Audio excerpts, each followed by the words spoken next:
Good evening once again, everyone. My name is Mr. Smagkennigan, and tonight we're going to be doing the final part of the Adventures of Alundra Let's Play. Having, cleared out the entire lake shrine, we're now going to be able to gain access to Melzas' quarters and finally give him what for. Of course, we've got to wait for him to appear first, you know. He's the one who owns the place, as it were. Unfortunately, we're not going to be able to fight him right away. He still has one last trick up his sleeve.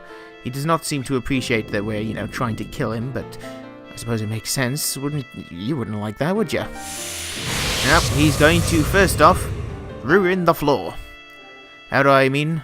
Well, you'll see. Sorry, I'm slightly out of breath for some reason. Now then, this is not exactly how you treat your own lake shrine, but what do I know? I've never owned one before. And in doing this, we are shown the path to the first boss fight of this trio, as it were. Unfortunately, we're not able to escape. I like how he tries to escape as well. I mean, it's like, well, nope, I'm not doing this. And yes, we get to meet Melzas' pet dragon, which has no name or plot relevance. As you can tell, this is going to be a real fun fight. How fun, you ask? Well, it's going to take 10 minutes. It likes to move around a lot. It follows the same rules as Zorgia and Ronan, and technically Melzas as well, in that it'll take set damages from most attacks unless it is a particularly strong strike. And let me just say right now, this thing is just way too tanky for its own good.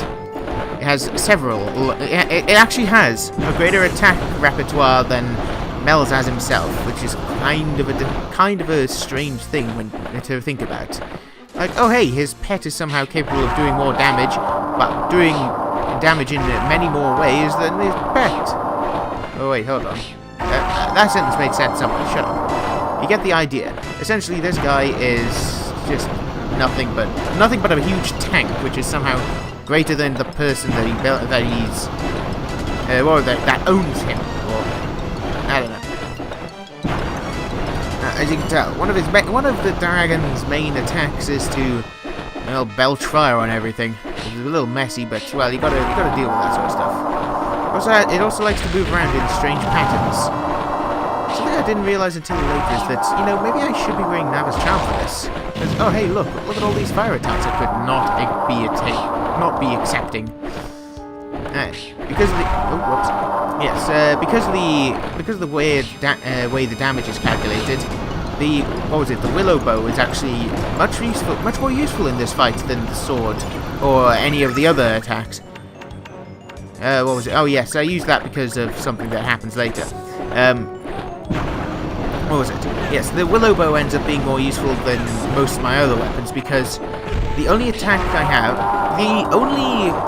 main attack I have that's stronger than the willow bow is the holy sword's charge attack, which does 2 hit points damage to it. At least according to the one guide that I saw on the internet. Yes, I'm still having to belie myself to that mystical guide from many years ago. But this is essentially one of the best ways to deal with it because you don't have to get close to it. I mean, okay, you still have to deal with it constantly belching fire at you, but you live in that limit, I suppose. And what was it? Yes, what was it? I say main weapons, of course. I can technically use the books of magic against it and really give it what for, as it were. But I'm not. I wanted to have a fair fight. Because if you want to see just how powerful the magic books are, you'll be able to see that in the video I may have linked in the annotation right there. You can't see it; it's probably being covered by the willow bow or something. But yeah, essentially the book's very, very powerful. Why the spirit rod, the spirit wand, is just so damn powerful because it allows you to spam magic like nobody's business. And that attack, the body slam attack, is very irritating because it's difficult to dodge it half the time. Considering you have to either be running or you have to be able to dodge properly, it seems iffy. Maybe I wasn't doing a decent enough effort to try and avoid it. Like that. That was just me being stupid. because I'm wearing the Nava's Charm, I don't get to ignore points of damage here and there. I don't get damage reduction, as it were. But what was it? Considering I get complete invulnerability to fire, that's something you just have to accept, I suppose. Considering how much fire this bastard belches, it's a bit of a no-brainer, really. And it's something you got to really think about. This guy has 2 sets of wings, but has no feet, or no visible feet. Kind of talked myself into a corner there for some reason. The flamethrower being a thing. But what the hell does this thing do when it wants to try and stop and land, so that it's not, so it doesn't tire itself out? Is it like a crowbat or something? There goes more damage. I don't know. The curious thing about this big beastie is that, if you manage to strike it when it's trying to land, it will decide, nah, you know what, I'm going back in the air. Screw you. Now I tried to shoot it, jump and shoot them, because I thought, maybe it'll fly up now. Nope, it just froze for just a few seconds before it would have, or a few frames before it would have actually taken off. And the real main way to deal with this guy, or that attack, is to obviously do a charge and run away. But it's still irritating because you have to know what's coming. Granted, it's very well telegraphed, but the good thing about the interruptions there is that you can cut his attack. You can cut the dragon's attack short. Seriously, there's not a lot that's known about this dragon other than it's Melzas' pet. But anyway. Almost got hit by the attack there. I don't know why I had to charge, or maybe I just wanted to. The things I do when I'm when I played this 2 weeks ago, completely lost on me now. Excuse me. There's not really much more that can be said right now, because, well, you can still see some of its weird attack patterns. Mainly, it'll either hang around near the top and do a figure 8, or it will... Oh, dang it, it's really difficult to tell at times. Or it'll, of course, land somewhere and do a circle figure.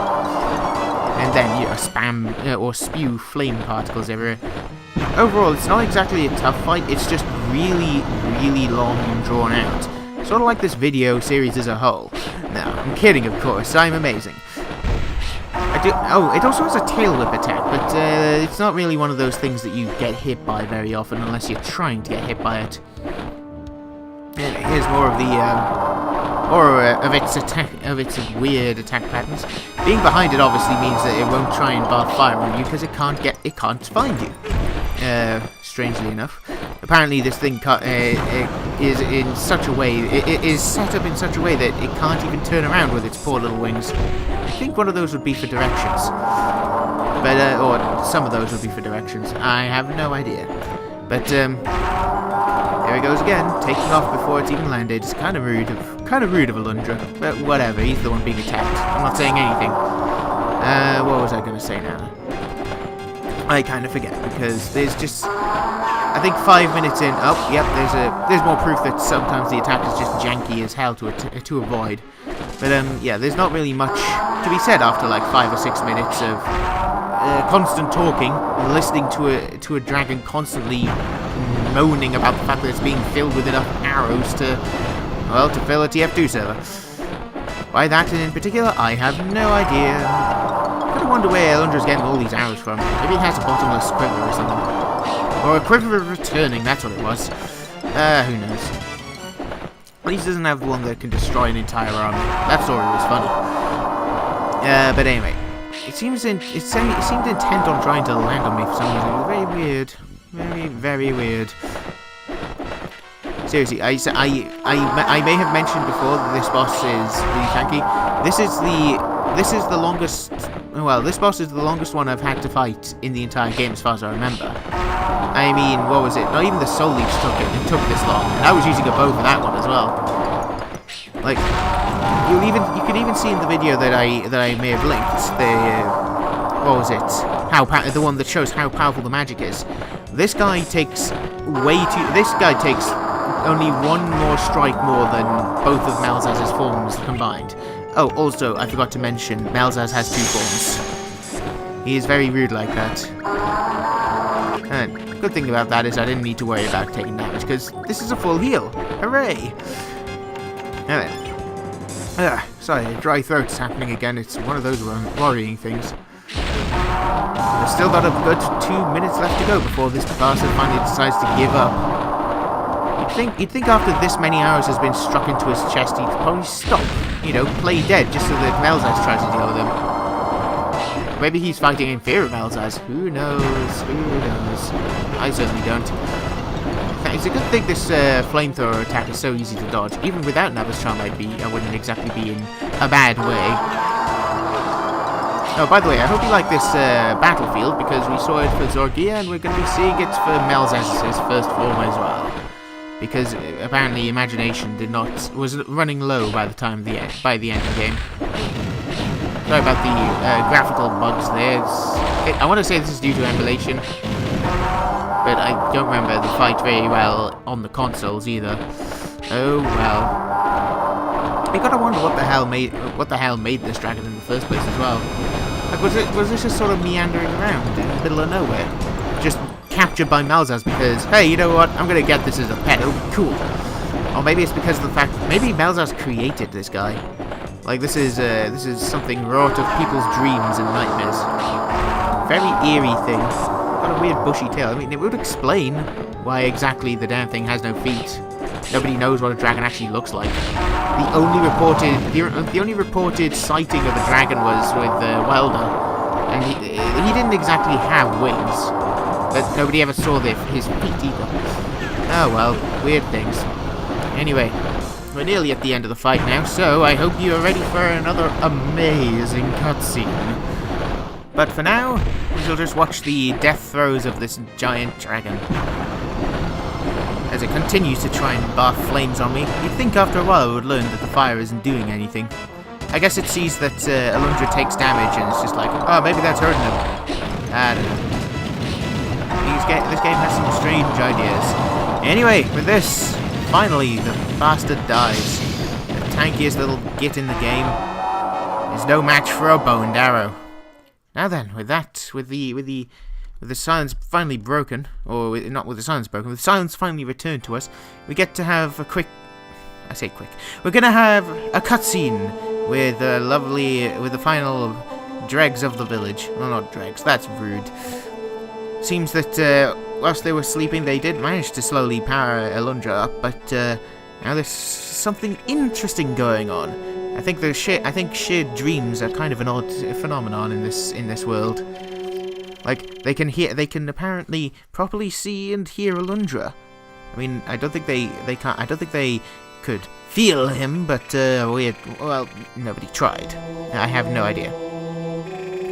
It's a very strange thing that apparently she's just saying, no, you didn't hear that. Bloody go back to sleep. Gotta help him. But apparently they've literally managed to will him out of the land of dreams into well, I don't even know where they're seeing him, because we see them looking towards where the statue was, but it never pans away to it and to see what's going on. It's a very odd thing. Like, they do see him, but they don't actually, it never shows him. Kind of an annoying thing, really. It would have been cool to see that they could actually see him. But, oh well. Like I said, there's not really much, I don't think I mentioned it, but there's not much to say. They could actually hear and, they still can hear and see him. It's very interesting. Like, apparently, he's definitely in that direction. Sorry, my words, they're not very good today. It is seriously quite interesting that they've managed to actually mentally project him into the area, but we're not allowed to see him. Oh well. There really isn't much to say on this. It's 6 minutes of the same sort of stuff. Though, interestingly, everyone does wake up, and I think it's because they managed to dream for so long that they can see him. Or they've got the, like, weird projection of him. Maybe they didn't know how to do transparencies, and they didn't want to, like, try and show that up. But oh well.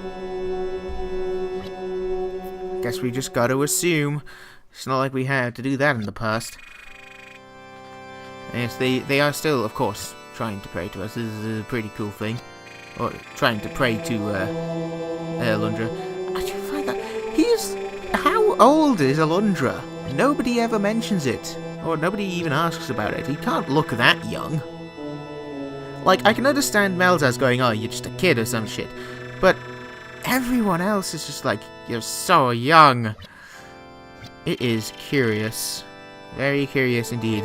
Even Taluses actually say, yeah, you're cool, help us, and such. And then, I don't remember who speaks next. Yep, here we go. Doesn't that just... I mean, he is helping, to be fair. It's just so weird. Everyone else is like, we believe in you. I'll try and help you with items. What, dude? Come on, seriously. It is very curious. It's interesting as well, because apparently when, in doing this, in managing to make this, whatever the hell this is, they've managed to make it so that Alundra can also hear them. It is very curious. There's not much to be said. Anyway.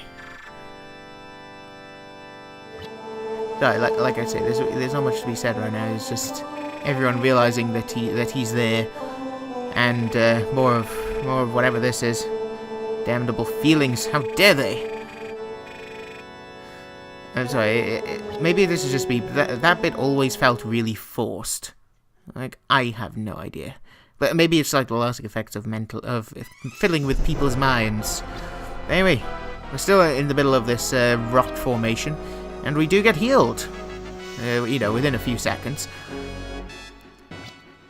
He's apparently, as it was mentioned, he is able to actually hear them. This is pretty cool. We get a full heal, and we even get one item.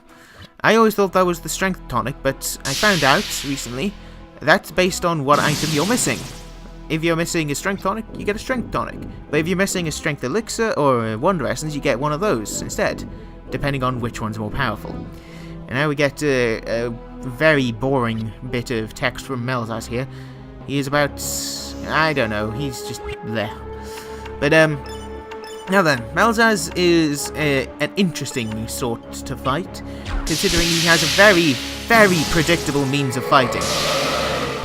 I am merely showing this to show just how easy it is to beat him, or just show how easy it is for him to fight. He will always teleport for either a set of 4 or a set of 3. But, what was it? If he teleports in a set of 4, he'll always summon an attack from the center of the screen. I really thought there was only 2 attacks to it, but apparently there is a 3rd attack that I never got to see. Mainly because, well, he's just so easy to hit. Now then, we're going to be... No, we're not. Sorry, my mistake. He does have a 2nd attack that happens if he summons 3 of himself up at the top. Or rather, 2 copies of himself and a 3rd. Which is him. Which we might see... No. As you can tell, the strategy for dealing with him is very simple. As he teleports everyone in, look for the last one, and you will be able to hit him. The other 3 are projections that can't be struck. Or they can be struck, but they don't take any damage. They're just mirror images. As you can tell, he is really easy to fight. I was kind of hoping that was their final attack, but oh well. I don't know when exactly he gets to use it. Ah, yes, here we go. You'll be able to see his other attack.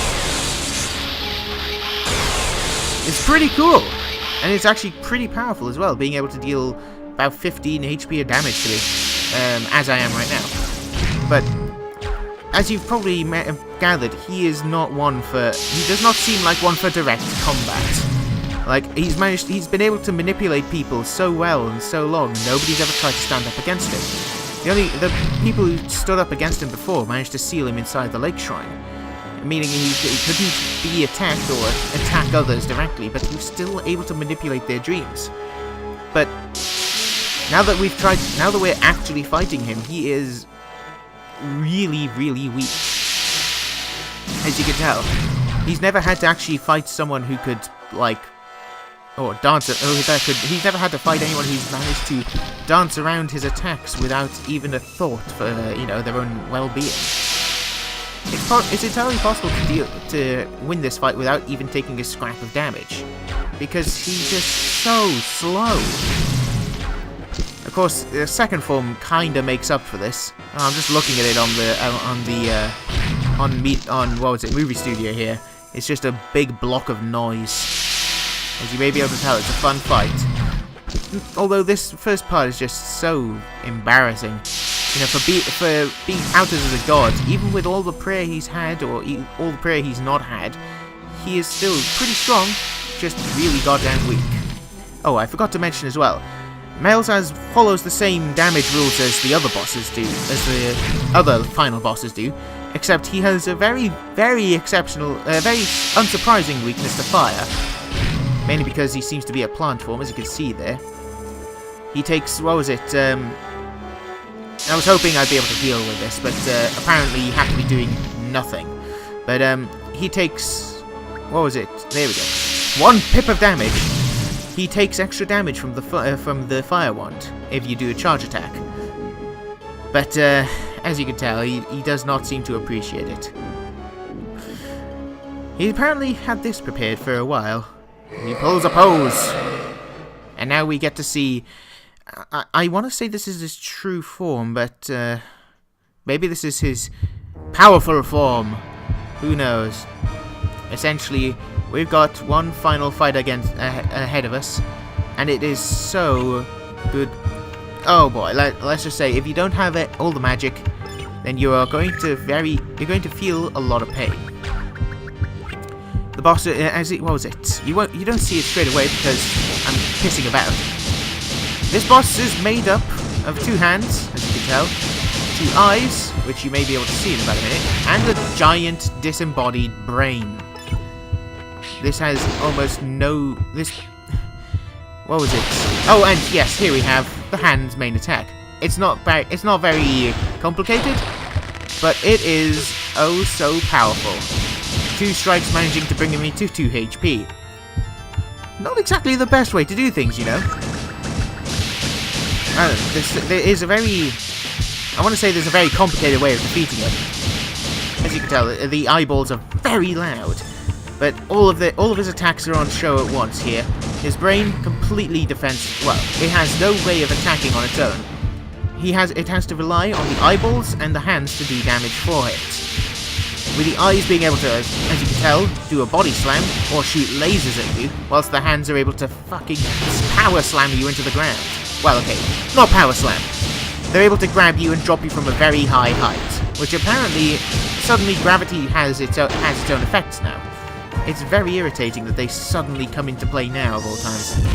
Now then, the hands can be destroyed, as you can tell, and I was not really too bothered trying to deal with them.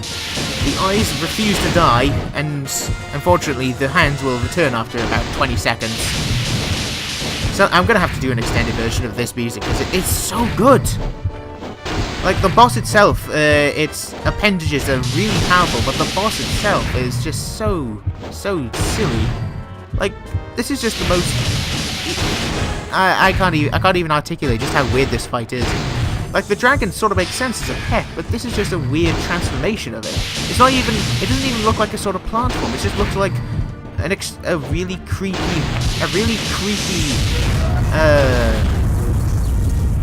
I don't even know what it looks like. It's just weird. And this is meant to be Melzas' true final attack power form or some shit, and granted, it's very powerful. The hands are, anyway. And the eyeballs are very noisy. But my god, is it irritating. And it's just such a weird boss. So weird that the sound started breaking. I think that may have been the emulator. But, it's just so out of place. The ending just feels weird. Of course, like what was it? There's not really much to be said now, but it's not even the background makes sense. It's just so out of place. I do unfortunately accidentally blow his mind. Of course, it wasn't meant to end like this, but oh well, these sort of things happen, I guess. And I will stand by my claim that I didn't actually use the spirit wand because that's just too broken. I just had to show it off. I wanted to show it off. We've finally managed to beat him down to his final final form was... We've managed to beat him down to his negative hit points. It's now time for the coup de grace. I like how he seems to believe... He still seems to believe that he is truly a god. But he didn't need humans, but he was powered by them. It's a very curious thing. Apparently Lars is still around. Who knew? But anyway, something I discovered as well. You can't use the fire book to kill him, but you have to use the fire wand. It's the only way to truly kill him. The coup de grace delivered, he finally burns to a crisp. And of course we get the usual last speech that says, You are no better than I, or some shiz like that. Yeah, darkness exists, but you just gotta be good, dude. So easy. And with this, burns to a crisp. The final boss, Melzas, is dead. We have committed Hericide, and it is brilliant. Well, I want to say Hericide. I think he was an alien. What do you call that? I don't remember. Anyway, apparently the lake shrine was, in fact, powered by him. I mean, I guess he was, built into it. But whatever. With this, we have finally treated to the end scene. And it is goddamn anime. Let's just say that. A quick little bit of loading. You might be able to hear some noise downstairs. I do apologize for that. But, yeah. That's the end. The end of the game, and the end of the gameplay, rather. This is the true end of the game. The only end of the game. And I'm not even gonna complain about the fact that he's fucking out of breath. How did he get back there when the bridge is up? Oh, maybe the bridge sank. Maybe the bridge was just so low that it sank first. Who knows? How the hell is his hair trimmed? Whatever. It's quite impressive that he managed to run away before the entire place caved in, or came down on itself. Seriously, how the hell was that meant to be a cloth chest piece? We'll never know. But with that, Melzas is truly gone. Why does everything end with, like, a building falling into something? He seems very shocked by that entire revelation. Ah well, at least we got some nice music to listen to, whilst we appreciate this incredibly, like I say, anime ending. I found out as well, this music apparently, the very sad music, was used in another game. But oh well. Now then, can you recognize any of these villagers? You can recognize maybe 2. Oh jeez. I'm sorry, this bit's always just weird. But yeah, you recognize maybe 1 or 2 of the villagers, and that's about it. Everyone else seems to have been drawn, like, completely at random. I still don't know how old this kid's meant to be. Or this dude's meant to be. He's apparently got really pointy ears as well. There really isn't much to be said. Oh man, celebrations are in order because you managed to have a drink. Outstanding. We get lovely little flashbacks to scenes from the game, or scenes earlier in the game, considering the situation. Now, this bit struck me as odd, considering the you recognise Klein here because, well, he had to turn into a werewolf, or he turned into a werewolf, but why is it at night time? We know that the fight happened during daytime, or it looked like it was daytime. But it was in the village as well. What the hell is the cliff doing there? Thankfully, Alundra is very helpful in that he's going to be helping rebuilding the town. It's brilliant. It's amazing. But again, there's no one recognizable here. We don't see anyone that we know. We know, like, Alundra, maybe Beaumont, but he seems to have disappeared, and Maya. But it's just... none of these people. We don't know them. And I want to say that this was just like I can't even say that this is just the artist being kind of weird, but oh, and of course here we have the fight with Zogir. Brilliant, pretty cool looking thing as well. Not much to be said though. The weird thing as well is it seemed like the attacks were fading there. Oh well, I don't know. The entire ending just seems so odd. Like, why would he be in such a small house? I don't know. But anyway, with this, apparently the dynamic duo finally bid their farewell. Guess it's given that they're so given to wandering then that they just can't stay in one place for too long. It's like this as well. It's just like they wave for so long. It's like, alright, let's just get the hell out of here before they do something else stupid.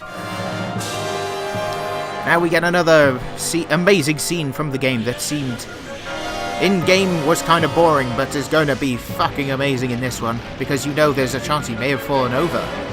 Or maybe they wouldn't. I don't know. I mean, I'm not gonna lie, it's a pretty damn amazing dramatization.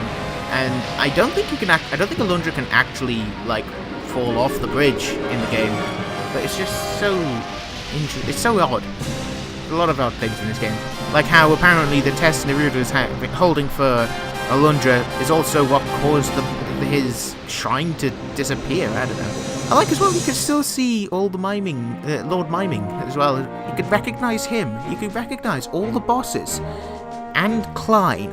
But you don't get to recognise any of the villagers. I also don't get what's with this. Is this meant to be the Berg Tree? I think maybe it is. There's just so much odd stuff going on. At the very least, the music is pretty goddamn awesome. Like, you get all these rearranged versions of the tracks from the game, like the boss fights, the other things. There's a lot of cool stuff in it. But, the music is amazing. It's just, you know, the animated scenario is just so weird. Like, Wilder looks really goddamn bony there. Now that I think about it, the arms are just tiny little twigs compared to his muscular body. I don't know. The way the ice shatters there as well is so odd. There's many inaccuracies. I don't know. But yeah, we continue to get more scenes from Alundra and Maya's adventures together, but we never get to truly experience what's going on. We just see it. Just odd. I don't know. It's very interesting as well. I don't think you get to. Oh yeah, you do get to see Rain once in like the ancient shrine. I don't know. But now we get to see the final fight that still rests on Alundra's mind like so much emotional baggage, I suppose. I mean, considering the things he's gone through, I'm not surprised that he's still remembering all of this in such a negative way, I suppose. I mean, oh hey, I've just had to kill someone who's been killing most of the people I've known in the last few months. Well, I suppose that's that. I don't know. I do like how he was apparently on a summoning circle. I don't know. Maybe it's a dramatization. Well, it is a dramatization. I don't fucking know. Now, this bit is just odd. Like, I suppose I can understand maybe why they would split up, but it's, at the same time, it's just so odd. Like, oh hey, we got two paths. Like, not even the scenario itself. It's just the paths. Why is there one that just sort of flies off in one direction down a really bright and hopeful path, and then another one he's just like, well, I suppose I'm going this way.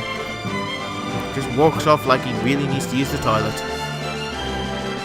I know it's meant to be really stirring and dramatic and such, but he's going into a place that's experiencing really bad weather, and it's just like, how is this meant to be thrilling and amazing? We don't get to know what happens. Everyone he's known has either died or left. He's either left everyone he knows, or everyone he knows has left him. It's just so odd. He pretty much goes to nothing.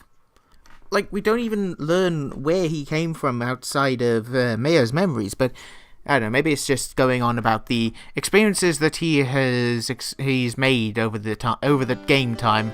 Oh, and also, we get the credits. It's amazing. And you can tell why. Oh boy.